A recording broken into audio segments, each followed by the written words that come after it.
இந்த டீ கலனி தண்ணியை விட கேவலமா கிடக்குறா. என்னன்றான் நீ இதை குடிக்கலையோ தெரியல.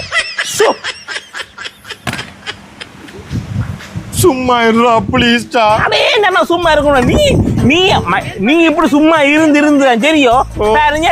இப்ப புல்லு பட்ட நிலைக்கு போயிருக்கு இந்த வாழ்க்கை. நான் சத்தியமா சொல்றேன், சும்மா இருடா. இதால தேவையில்லா பிரச்சனை உனக்கு வர போகுது. இப்ப உன்னை புல்லு வெட்ட விட்டதுக்கு உன் வைஃபுக்கு நீ தான் பிரச்சனை கொடுத்துருக்கணும். அதை விட்டுட்டு எனக்கு பிரச்சனை வரப்பட சும்மா சொல்லி என்ன வச்சு மிரட்டி கொண்டு இருக்கா. சரியோ நீ எங்க வைஃப் எங்க கூப்பிடுவா.